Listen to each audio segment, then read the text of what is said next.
함께 나눌 말씀은 지난 시간에 이어서 에스라 강의 두 번째 시간입니다.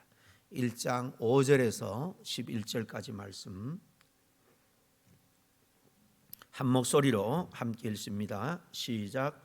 이에 유다와 베냐민 족속들과 제사장들과 레위 사람들과 그 마음이 하나님께 감동을 받고 올라가서 예루살렘의 여호와의 성전을 건축하고자 하는 자가 다 일어나니 그 사면 사람들이 은그릇과 금과 물품들과 짐승과 보물로 돕고 그 외에도 예물을 기쁘게 드렸더라.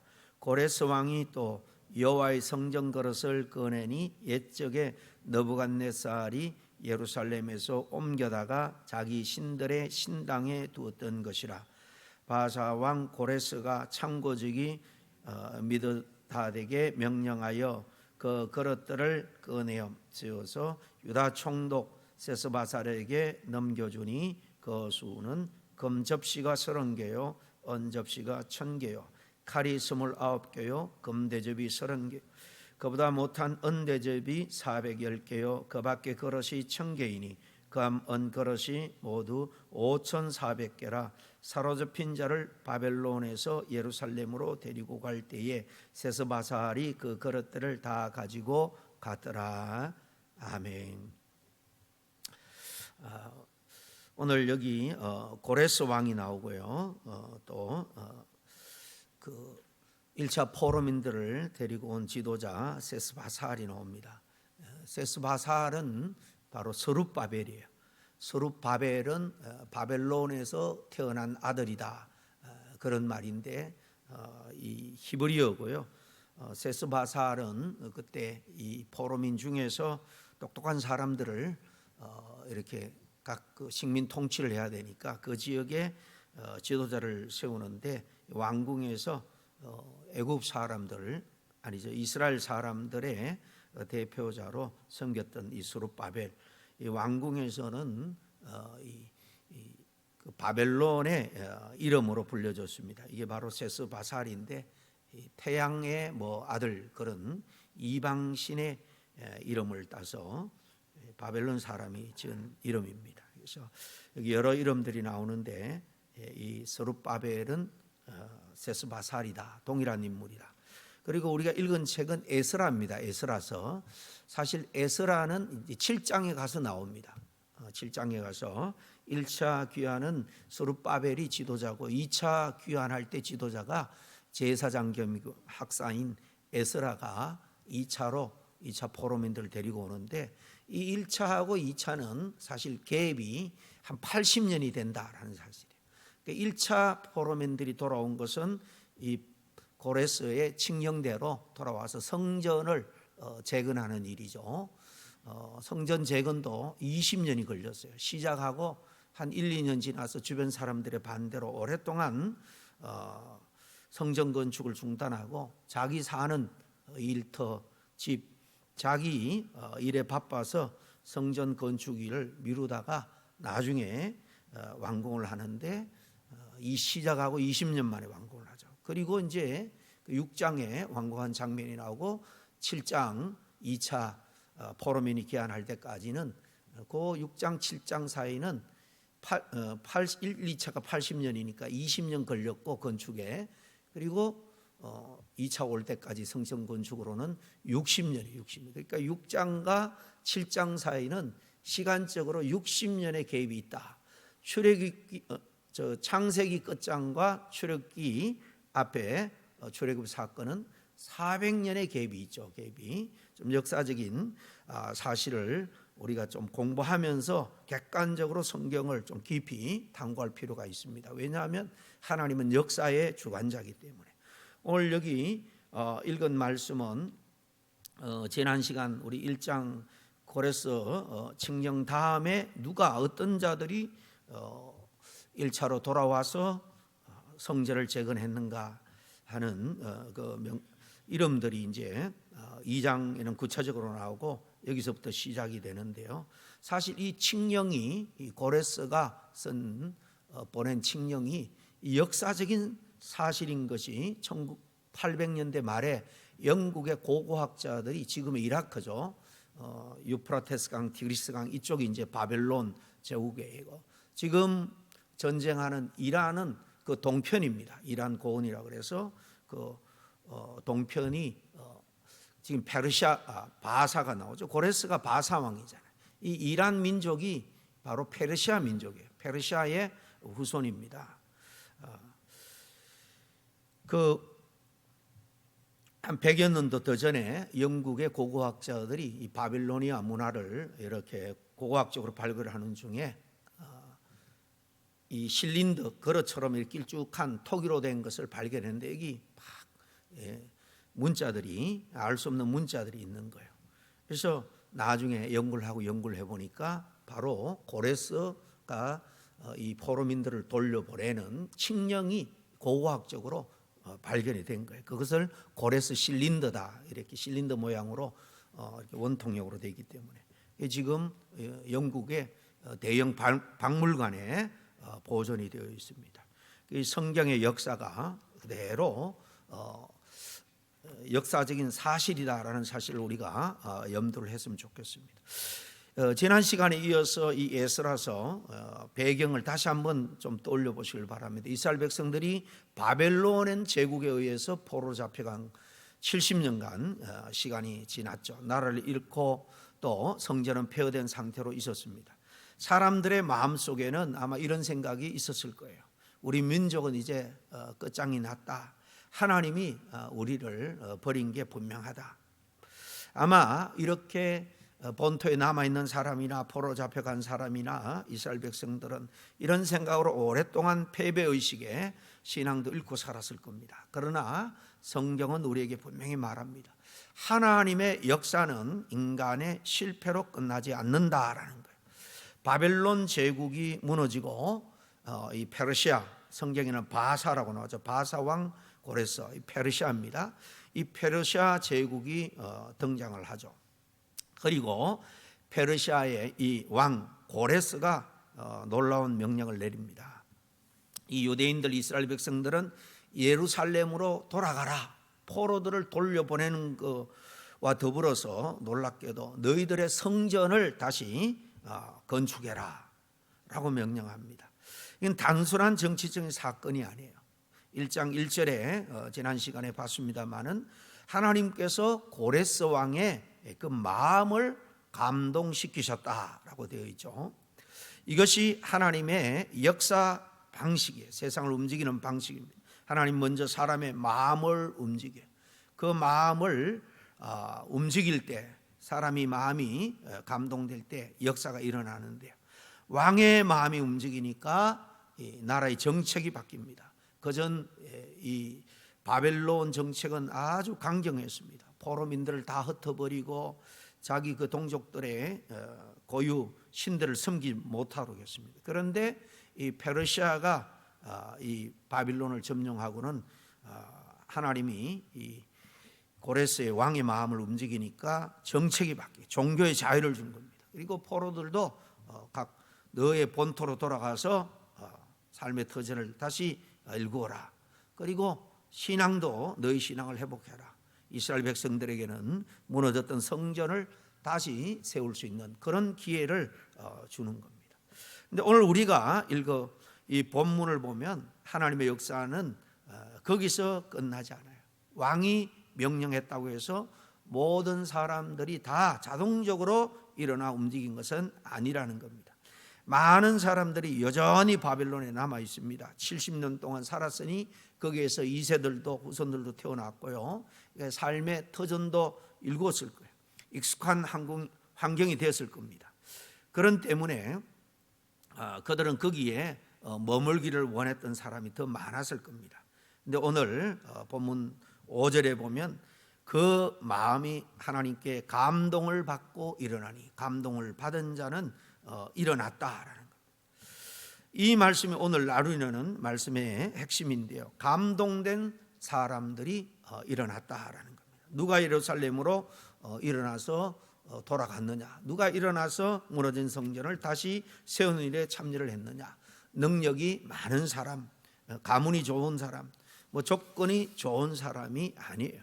하나님의 의해서 마음이 감동된 사람입니다. 여러분, 하나님의 역사는 언제나 이렇게 시작해요. 하나님이 마음을 감동시키고 그 감동된 사람이 일어나고 그 일어나는 사람들을 통해서 하나님께서 역사를 이루어가요. 그러므로 오늘 말씀을 통해서 하나님이 주시는 이 감동에 대해서 좀 살펴보고 같이 은혜 나누기를 원합니다. 하나님이 주시는 감동은 바로 첫째로 하나님께서 주시는 사실 영적인 동력이라는 사실이에요. 1절 앞에서 봤습니다만은 같이 한번 읽어보겠습니다. 시작. 여호와께서 예레미야 입을 통하여서 하신 말씀을 이루게 하시려고 바사 왕 고레스의 마음을 감동시키심에, 또 오늘 본문 5절 앞부분 시작. 그 마음이 하나님께 감동을 받고 올라가서 그랬습니다. 제가 이 페르시아에 대해서 또 고레스 왕에 대해서 잠깐 여기 요즘 지금 이스라엘 또 미국이 연합해서 이란과 전쟁을 하고 있기 때문에 좀 역사적인 사실을 좀 확인했으면 아마 오늘날 되어지는 이런 전쟁사도 다 하나님의 손에 있다라는 것을 우리는 믿게 될 줄로 압니다. 말씀드린 것처럼 지금 이 바사 페르시아는 지금 이란 사람들의 역사적인 선조들이에요. 그리고 지금 우리가 보통 중동, 아랍, 모슬렘 그렇게 말하는데요. 이란 사람들하고 중동 사람들은 이 또 선조들이 다릅니다. 창세기 10장에 보면 노아의 세 아들 셈, 함, 야벳이 나오죠. 그 바벨탑 사건으로 민족이 이제 막 흩어집니다. 그 큰 세 부류가 조상들이 노아의 세 아들 셈이죠. 이 셈족, 야벳족, 그리고 함족, 그렇게 우리가 이야기를 하는데요. 바로 이란 사람들은 야벳족 속이에요. 주로 이 위쪽으로 유럽 그리고 인도. 그래서 이란 사람들은 인도 유럽계. 역사적으로 역사학자들은 아리안족 그러죠. 아리안족에서 여기서 이란이라는 이름이 나온 겁니다. 여기는 야벳족 속이에요. 근데 이 중동 이 사람 아랍 족속은 누굽니까? 사실 이스라엘 사람들하고 한 선조를 가지고 있죠. 아브라함의 후손이에요.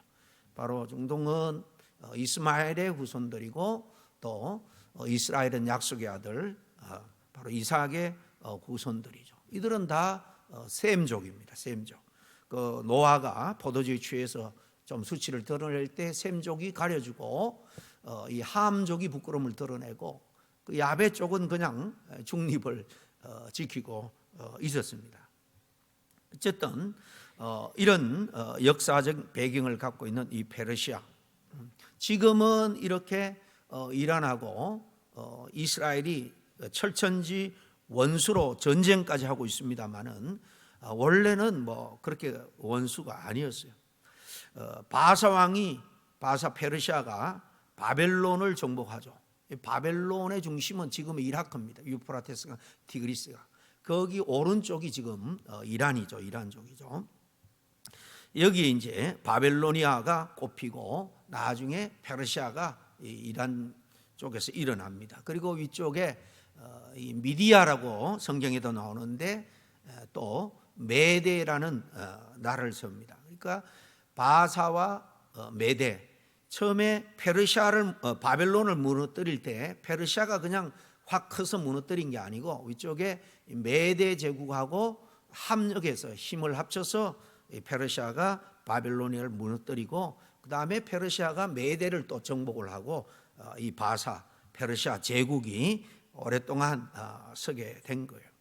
이 바사 왕이 바벨론을 정복한 다음에 갑자기 이스라엘 포로들을 석방하고 너희들의 성전까지 가서 제거내라 칙령을 내리는데 참 놀라운 일입니다. 그 이유는 하나님이 고레스의 마음을 오늘 성경에 감동시키심에라고 한 것처럼 하나님이 왕의 마음을 움직이셨다는 거예요.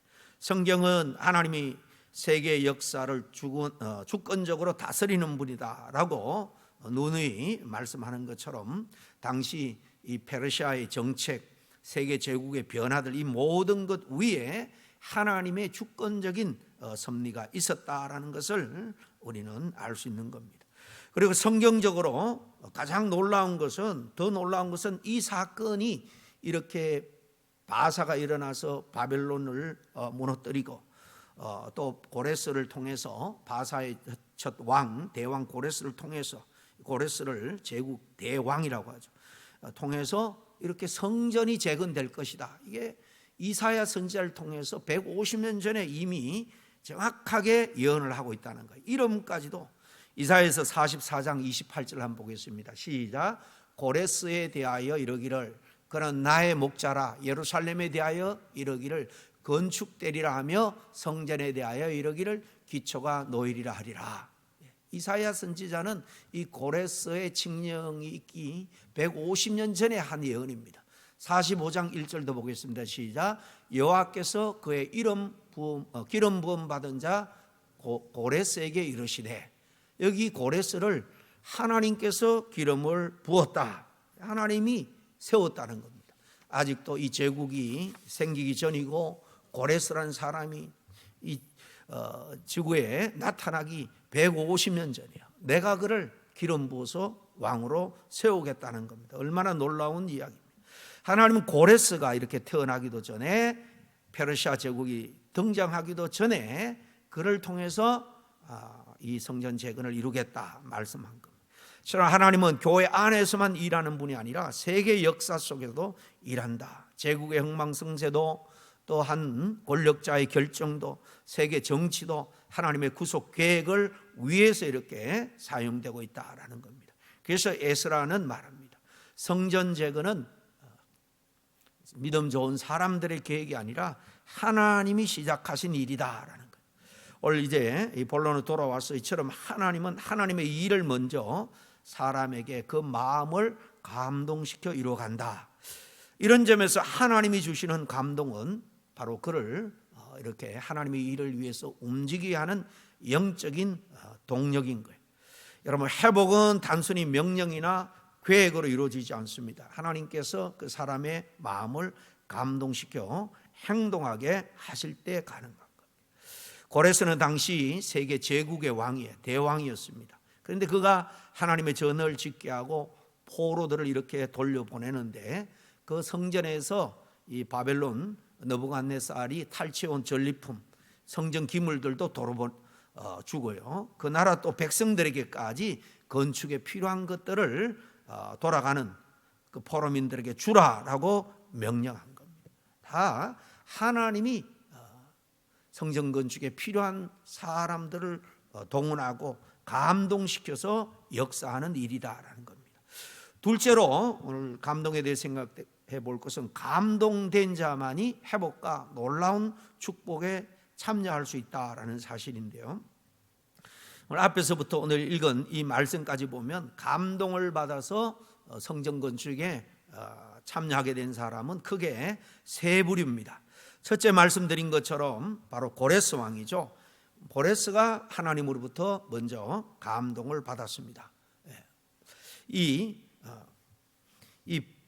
페르시아의 고레스는 당시 그 지금 이란 땅 바사 그뿐만 아니라 아까 미디아라 그랬죠. 위쪽에 미디아, 서쪽으로는 이스라엘, 요르단, 그 위에 시리아, 북쪽으로는 지금의 터키, 동쪽으로는 이란, 동쪽으로는 아프가니스탄, 파키스탄, 또 북쪽에 러시아까지, 러시아 그 남쪽 일부까지 광대한 땅을 다스리는 페르시아 대제국의 왕이었어요. 그 왕의 힘이 얼마나 컸겠습니까? 모든 것을 자기 마음대로 다 할 수 있습니다. 그런데 어느 날 이 고레스 왕은 포로로 끌려온 유대인들에게 자유를 주면서 다시 고국으로 돌아가게 하고, 그들로 하여금 예루살렘의 성전을 다시 건축하도록 그렇게 허락합니다. 이것은 국가를 다스리는 한 왕으로 입장에서는 사실 상상할 수 없는 일이죠. 왜 그렇습니까? 이 포로들은 그 나라의 생산 노동력입니다. 또 국가 재산이기 때문이죠. 그런데 이 고레스 왕은 자기 나라에 손해가 나는 불리한 결정을 지금 내리고 있는 겁니다. 왜 그랬느냐?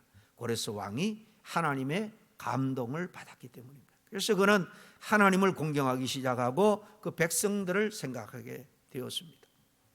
아마 이사야 선지자 예언을 들었을 거예요. 왜냐하면 여러분 그 포로지에서 활동한 이 다니엘, 에스겔 선지자 중에 다니엘은 이 고레스가 왕이 되고도 한 수년간 더 선지자 노릇을 했으니까 거의 80 넘은 아주 노파였지만 다니엘이 그때 활동을 하고 있었으니까 아마도 당신의 이름이 이스라엘의 하나님 여호와께서 벌써 150년 전에 이렇게 친히 기름 부어 왕으로 세울 거다 예언이 되어 있습니다. 아마 이야기를 들었을지도 모르겠습니다. 그랬으면 고레스가 감동을 받고 이 백성들에게 그 하나님을 섬기고 그 성전을 다시 짓도록 허락했을 것이다. 이런 합리적인 짐작은 우리가 충분히 할 수 있는 거죠. 또 어떤 부류가 감동을 받았느냐? 오늘 본문 5절에 바로 하나님이 세운 일꾼들이 감동을 받았죠. 포로들 중에, 그죠? 바사에 살던 5절을 같이 봅니다. 시작. 이에 유다와 베냐민 족장들과 제사장들과 레위 사람들과 그 마음이 하나님께 감동을 받고 올라가서 예루살렘에 여호와의 성전을 건축하고자 하는 자가 다 일어나니 그랬습니다. 이들은 하나님의 백성들이고 하나님의 종들입니다. 하나님께서 그들을 감동하니 올라가서 예루살렘에 성전을 건축하게 되는 겁니다. 처럼 하나님께서 감동하면 하나님의 일꾼들이 일어나게 되는 거예요. 우리는 교회에 일꾼이 없다고 단식할 때 실망하고 그럴 때가 많이 있습니다. 우리는 그럴 때 좌절하지 말고 기도해야 됩니다. 기도하면 새벽 이슬 같은 하나님의 일꾼들이 감동을 받게 되고 감동받은 자들이 헌신하게 되는 겁니다. 그리고 우리 자신들은 너무나도 현실에 안주하면서 살아가고 있지 않은지 이 시간 한번 돌아보아야 되겠습니다. 그리고 어떤 부류가 또 있냐면 하나님이 감동하시니 이 본토의 사람들이 이 성전 건축에 감동을 받아서 도왔다. 6절을 보겠습니다. 6절 시작. 그 사면 사람들이 은그릇과 금과 물품들과 짐승과 보물로 덮고 그 외에도 예물을 기쁘게 드렸더라. 이 사면 사람들이 누굽니까? 이 지금 이 제국에 있는 특히 이 고레스 왕이 있는 왕궁이 있는 그 주변 사람들이 1차적으로 되겠죠. 이 소식을 듣고 그들이 감동을 받아서 금그릇, 물품, 심지어 짐승까지 여러 또 보물과 더불어 내어주면서 기쁘게 도왔다라는 것입니다. 이스라엘이 애굽에서 나올 때도 하나님께서 애굽 사람들을 감동해서 은금 폐물을 갖고 나오게 했죠. 그걸 통해서 이 광야에서 성막을 짓는데 자원해서 내놓게 됩니다. 성막도 그렇고 성전도 그렇고 다 하나님께서 하시는 역사다. 하나님이 준비시켜 주시는 것이다 라는 것을 알 수 있죠. 하나님이 감동을 주면 모두 즐거이 이렇게 헌신을 하게 되는데 하나님의 귀한 일에 쓰이는 것을 깨달으면 아깝지 않게 드릴 수 있는 겁니다. 심지어 하나님이 감동하면 불신자들도 때로 교인들보다 더 잘하는 사람도 보게 돼요.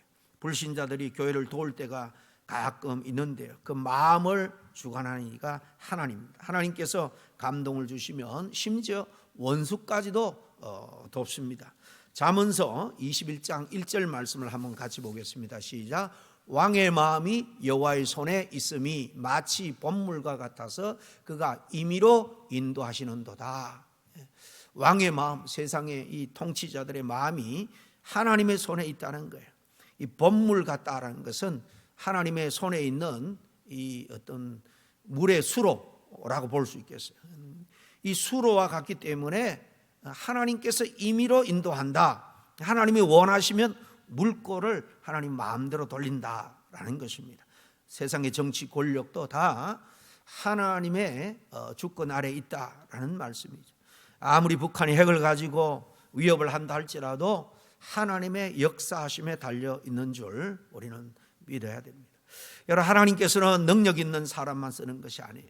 특별히 오늘 말씀해 보니까 감동된 사람, 마음이 움직이는 사람을 써요. 어떤 사람은 은금, 어떤 사람은 또 시간, 어떤 사람은 재능을 들인 것을 보게 됩니다. 중요한 것은 감동을 받았느냐, 마음이 움직이는가 하는 거예요. 특별한 기술이 없어도 마음이 감동되어서 헌신하면 주변에 또 감동을 전연시킬 수 있고 교회의 놀라운 회복과 변화를 만들어낼 수 있게 됩니다. 우리의 삶도 마찬가지입니다. 마음이 감동되지 않으면 우리는 잘 행동하지 않게 되는 것입니다. 그러므로 우리는 기도할 때, 또 찬양할 때, 성경을 볼 때, 봉사할 때도요, 하나님께서 마음에 감동을 주셔서 기쁨으로 할 때에 진정한 삶의 회복과 주변에 놀라운 변화를 일으키게 되는 거예요. 그래서 정말 맡은 일을 책무에 따라서 우리가 책임감 때문에 하기도 합니다만은, 먼저 우리가 기도하고 말씀을 통해서 하나님 내게 은혜를 주시옵소서, 내 마음에 기쁨이 넘치고 감동이 넘치게 해달라고 먼저 우리가 신앙의 본질적인 일에 힘쓰는 것이 이렇게 중요하고 우선이 되어야 된다 하는 것입니다. 그리고 7절부터 11절은 고레스가 성전 건축에 필요한 기구, 재물을 보내고, 특별히 이스라엘 백성들은 이 성전 건축에 사용하는 것을 보게 되는데, 여기서 우리가 주목할 것은 감동이 실제 행동으로 이어지면서 놀라운 신앙의 회복, 성전이 재건되는 현실이 그대로 일어나고 있다는 겁니다. 하나님이 시작했지만 감동받은 사람들이 순종해서 일어나지 않았다면 성전은 다시 세워지지 않았을 거예요. 이게 중요한 원리. 하나님이 우리 마음을 두드려 감동을 주실 때에 우리는 순종해야 됩니다. 그때 우리도 회복되고 우리 주변도 회복되는 은혜와 축복이 현실로 나타나게 될 줄로 믿습니다. 그러므로 감동과 순종이 바로 회복을 여는, 하나님의 은혜를 누리는 열쇠인 줄 우리가 믿고, 먼저 은혜 받는 일에 우선순위를 둘 수 있는 저와 여러분 될 수 있기를 바랍니다. 기도하겠습니다. 사랑과 은혜가 많으신 하나님 아버지, 오늘 이 말씀을 통해서 우리를 다시 일깨워 주심을 인해서 감사를 드립니다. 주께서 감동시킨 자들이 일어나서 무너진 성전을 다시 세웠던 것처럼 우리의 마음도 성경으로 감동이 되어서 일어나는 믿음의 사람들이 다 되게 하여 주옵소서. 주님, 무관심과 안일함에 머물러 있는 우리의 마음을 흔들어 깨워주시고 하나님의 일을 향해서 기꺼이 일어나 순종하는 사람들이 다 되게 도와주시옵소서. 예수님 이름으로 기도하옵나이다. 아멘.